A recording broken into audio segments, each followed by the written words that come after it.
Oh, hello there, and welcome back to Phil Talking D20. So, today's video is about the fighter and why the fighter is the most versatile tool in the box. A lot of people, based on older systems like 1E and so forth, it's very easy to have this is what the fighter does kind of mentality. And one of the things that I've been noticing the more I've been kind of delving into and immersing myself in the quote unquote meta of 2E is that flexibility and choice and options are hidden in plain sight everywhere you look. So what do I mean by the kind of the proxy default view of the fighter? He's a damage dealer. He crits everybody and he hits everybody and he deals loads of damage and that's his job. And he's really boring and one-dimensional. Yeah, if you want to play that. But what if he is actually a hidden debuffer? What if he's the guy that debilitates? And I just want to kind of touchstone on this kind of quite interesting notion about what if we all got it wrong? What if he's not geared up to just be the primary damage dealer? What if his actual job is being one of the primary debuffinators of 2E? That's a real word, by the way, debuffinator. It's not at all, is it? Let's be clear. It's a silly word that I made up based around the Terminator, the debuffinator. So what are we talking about when we talk about debuffing? You're debilitating, you're weakening, you're softening a target up so that they're easier for others to get off abilities against, be that simply making them easier to hit or making them vulnerable or soaking up their actions so that they can't kind of do the full round action that they want to get off. So let's have a quick look at some obvious standout examples. Level 1, let's just start right at the beginning. Double slice, exacting strike, point blank shot, power attack. Oh, these are all very combaty. They are indeed very combaty. Snagging strike. Pourquoi? You have one hand free and your target is within reach of that hand. Sword. Free hand. Hello, look, that's free. You combine an attack with quick grappling moves to throw an enemy off balance, as long as it stays in your reach. Make a strike while keeping one hand free, one-handed melee weapon strike, jobbed. If the strike hits, the target is flat-footed until the start of your next turn, or it is no longer within your reach, whichever comes first. So instantly at level 1, we just walk up to someone, wallop them, and they're flat-footed if we're successful. And what does that mean? It means that they've got a -2 AC penalty from the get-go. That's a debuff at level 1. Yeah, you could take power attack and wallop them for loads of damage. What you could actually do is you could use snagging strike with your first action, and then with your remaining 2 actions, if you were lucky enough to just be locked in melee with them straight away with that 3 action economy fully geared up for combat, wallop them with a power attack. If you had a follow-up ability that you could use, maybe you chose a human and got an extra class feat and started as a fighter with 2 level 1 feats. There you go. Jobbed. Damage dealing debuffinator confirmed. But wait, there's more. Obviously we go through the levels, and every time you're looking through the levels, you'll see that there are ones that are lining themselves up. So we had point blank shot, and then you've got assisting shot. What does assisting shot do? Well, first things first, it doesn't have any prereqs. It's not like it's tying into the previous archery only feat tree. A common misconception. A lot of these don't tie in together. They give you plenty of options as you go through to pick at certain levels ones that are generally a style but aren't locking you into one train of feats. There are some that do, but plenty that don't. With a quick shot, you interfere with a foe in combat. You can use the aid action with a ranged weapon you wield. Instead of being within reach of the target, you must be within maximum range of the target. An assisting shot uses ammunition and incurs penalties just like any other attack. But what else is there? Brutish shove, lunge, combat grab, dual-handed assault. We're moving into 4th level feats. Powerful shove, builds up off the aggressive block and the Brutus shove tree, basically just greatly increases what you could do with those feat trees. However, one of the ones that I was quite interested in was sweep at level 4. Not sweep, swipe.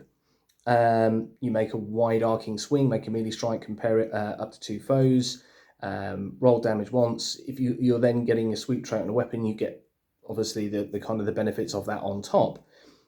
Again, another good combat feat, but in terms of the juicy ones that are not combat, knockdown. Now, knockdown is a standalone feat that you can take. It doesn't have any prereqs other than being trained in athletics for obvious reasons. You make an attack to knock a foe off balance. You then follow up immediately with a sweep to topple them. Make a melee strike. If it hits and deals damage, you can attempt an athletics check to chip the creature you hit. If you're wielding a two-handed melee weapon, you can ignore the trick requirement that you have a hand free. Nice cheeky bonus. Both attacks count towards your multi-attack penalty, but the penalty doesn't increase until after you've made them both. So your biggest hit doesn't take the penalty on that second trip attack. So normally, if you were just to move up to a foe, attack them, and then make a trip attack, which has the attack trait, that trip attack would be at -5. Not when you've got knockdown. And because knockdown kicks in at level 4, at level 1 you could have taken power attack and been like, I'm going to have a combat-y feat at level 1 because I want to be into combat and being kind of DPM output-y focused. And then you get to level 4 and you think, all right, well, I've dabbled in some combat, now I want some utility. Knockdown. That ability to put damage on them and then knock them prone, or they certainly have the strong potential to do that because you've probably got good athletics if you're a fighter, because you've probably got good strength, because you've focused that and it's a class feat, not class feat, like a class focus that you get a bonus to when you choose the fighter. It's very easy to get an 18 strength fighter at level 1. I tend not to try and do that. I'm happy with my good stat being a 16 so that I can have maybe a couple of 12s and a 14 across my stat pool to make me a bit more versatile. But that is still a very reliable knock them prone. All the penalties that come with prone. Can we find that quickly? I could have actually just had my what's my chops? My DM screen in front of me because that does have all the conditions. However, I've already found the conditions because look at the little pink post-it note that says conditions on it in my book. Very useful to put these little post-it notes in your book for obvious reasons when you're in a hurry. Now, prone, you are lying on the ground. Good start. Detailed. You are flat-footed and take a -2 penalty to attack rolls. Double debuff. The only move actions you can use while you're prone are crawl and stand. Standing would provoke if you're a fighter. Get them to provoke. Standing up ends the prone condition. Shock. You can take cover while prone to hunker down and gain cover against ranged attacks even if you don't have an object to get behind, gaining a +4 circumstance bonus to AC against ranged attacks, but you remain flat-footed. If you would be knocked prone while you're climbing or flying, you fall. Imagine that. And you can't be knocked prone when you're swimming. Easy peasy, lemon squeezy. But again, in terms of getting into combat and mullering someone, knocking them prone, because you're getting to do damage with that. That's the important thing. When they're prone, they're taking penalties. People can kind of move in, flank, get further bonuses. If they get up as the fighter, you'll get that attack of opportunity. You're soaking action. So if they've got like a big 3 action ability they want to get off and you knock them prone, they're only down to 2 actions now. And if they try and do something that's kind of big and combat-y, that's multiple actions on the ground, they're taking penalties on the attack rolls as well as to their armor class. And like I said, that knockdown, it's not treed, it's not prereqed, it's not locked. You just have to have athletics. Another cool little kind of hint and tip. Titan Wrestler, the athletics skill feat, enables you to use trip and grapple and all those kind of maneuvers against 2 target sizes larger than you. So you can run up to that ogre and knock him down. Well, I mean, technically, if you're medium, that's large and huge. Who doesn't want to go and Titan wrestle something that's huge? As long as you roll well, jobbed. So moving on from level 4 and moving into the wonderful world of level 6, and kind of options that are presenting themselves. Again, there's plenty of combat options. You've got advanced weapon training, so you can choose a weapon group, and you gain the advanced weapons in that group as if they were martial, which then moves them into your best kind of bracket of proficiency for attack rolls. Sneaky, cheeky win. Advantageous assault. When an enemy's movement is compromised, you deliver a more deadly blow. Disarming stance. Again, that's not about damage. That's about using an action. So again, you're not tied to anything other than athletics, which again is one of your keys, and probably something that I say probably is something that you can take straight from the core build. You don't have to pick it as an option. It's given to you as the kind of the one of your go-to skills. It's like, this is one you want. It's an action. You adopt a fencing stance. You, when in this stance, gain +1 circumstance bonus to athletics checks to disarm, and a +2 circumstance bonus to your reflex DC when defending against disarming attempts. Brilliant. Reflexive shield. Now, another alternative cheeky debuffer at level 6, and this is very much utility debuffing. Revealing stab. 2 actions. You're wielding a melee weapon that deals piercing damage, which is a lot of the swords, because a lot of the swords are versatile, slashing, piercing. Happy days. You drive your piercing weapon into an imperceptible foe, revealing its location to your allies. Make a strike with the required melee weapon. If you don't have to attempt a flat check to hit a concealed creature, and you have to succeed only at a DC 5 flat check against a hidden creature instead of DC 10 flat check. So again, we're already stacking the odds in our favour, and I think we all know where this is going.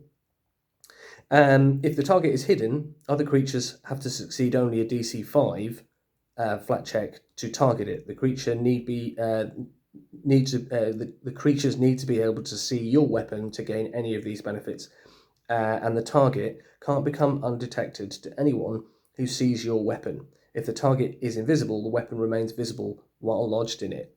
What else can you do with that? In the build-up to making that maneuver, requirements, again, this isn't tied into any other feats, so you get to level 6 and you want to throw some great utility in because you've been focusing on previous levels just combat, and you've dabbled in a bit of melee and you've dabbled in a bit of range, but you suddenly kind of go, I want utility for my fighter. Jobbed. You yell to the wizard or to the caster, let's just say caster for the sake of arguments, because many flavours are available. Feel free to dabble in the casting arts. You say, I pull out my crap level 1 sword that I keep around for emergencies as a backup weapon, and you yell to the wizard, cast light on my sword. And the wizard goes, we can all see you, idiot. And you go, but we can't see the foe. And then you stab that foe with revealing stab with your last actions after they've obviously put the light spell on it. And you've literally put a great big illuminated beacon on a hidden or let's be honest, potentially invisible opponent that you've doubled down on. And bam, that very dangerous opponent who obviously had some kind of element of concealment or strong kind of, stealth, or all those kind of facets of what we know at kind of high threat, high level play, where you can come up against greater invisibility, which is an absolute monster of an ability when it comes to just being a right royal pain in the arse. Normally it's like, oh, the casters will save us with sea invisibility or, glitter dust, or what those tools that the casters normally have in their arsenal to counter these kind of quite high threat, high danger kind of encounters where concealment and invisibility become critical. Bam, the fighter can now do it too. And everything else up to level 6 could have just been all out DPM combat monster until it's utility time. And I think that is a real kind of touchstone for why I'm kind of really kind of keen to kind of talk about the fighter as someone who is quite unique. You know, yeah, we've still got all these other great options, reflexive shield, triple shot if you've gone down the range path. Obviously, you've had to have taken double shot to get to this point to kind of prove that you've mastered it. But obviously, you've got plenty of options. Shatter defenses. A frightened creature is in your is in your melee reach. Your offense exploits your enemy's fear. Make a melee strike against a frightened creature. If you hit and deal damage, the target becomes flat-footed until its frightened condition ends. If the target was already flat-footed to you, when you damage it with this strike, it can't reduce its frightened condition value below 1. Now, frightened stacks with flat-footed.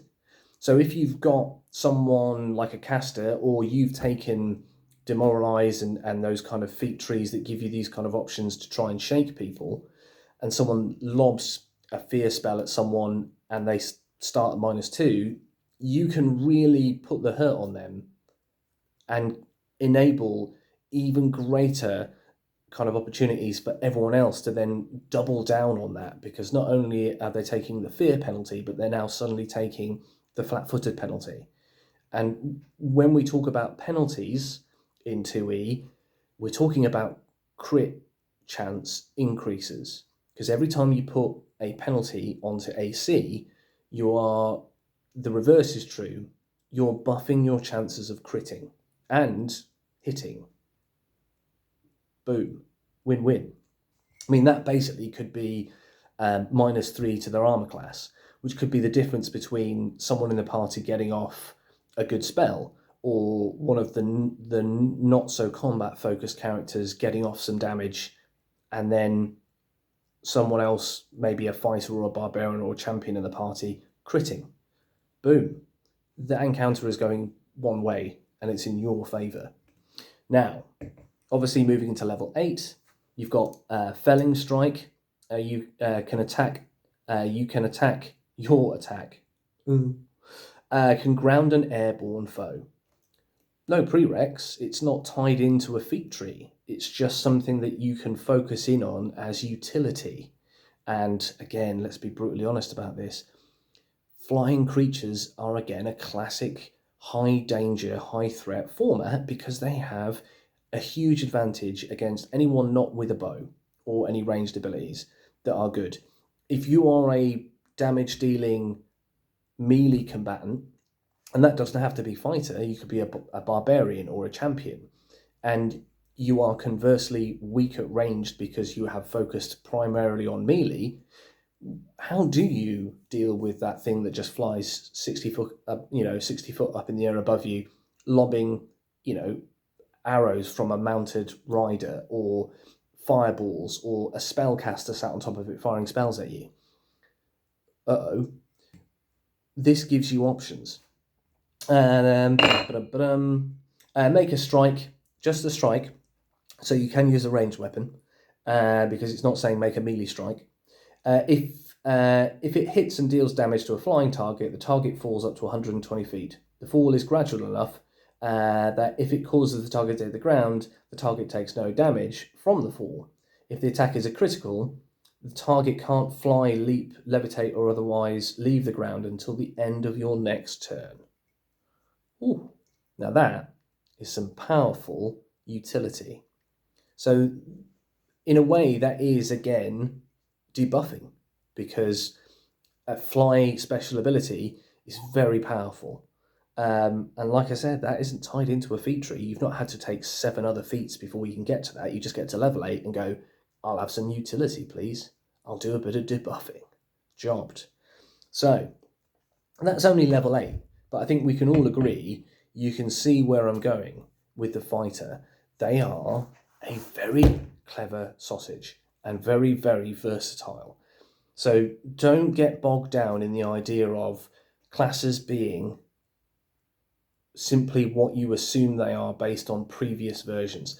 don't think that classes are one-trick ponies. They really aren't. All the classes that I've looked at in any kind of detail have some really unique and cool options. But I think for me, the easiest way to demonstrate that there is this new dynamic to 2E is the fighter, because he has always been a very regimented, focused, I am the damage dealer. But no longer that's true, is it? Yes, you can be a great damage dealer, but suddenly you've got this huge remit of options at different levels where you can suddenly just throw in utility and debuffing. There's another one which I didn't mention, which enables your attack of opportunity reaction to make opponents flat-footed if you hit. And again, that's not tied in. I can't remember if that was 6th or 8th, but it's regardless. I know it's in there. So attack opportunity being one of your greatest assets as a fighter, also suddenly adding on this extra benefit of, oh, if you hit and deal damage, they're flat-footed until the start of your next turn. But remember, play a fighter and do some debuffing. And your party will thank you. And you also have a more enjoyable playstyle because you won't just be focused on being the DPM guy. You'll be focused on benefiting the party, and the rewards of that combined experience will be far greater, especially if, when all is said and done, you can kind of acknowledge that they got that hit in or that crit in because of your -2. Don't be afraid to kind of look at the positives of being like an aid to your party. And that's not just fighter, that's all classes.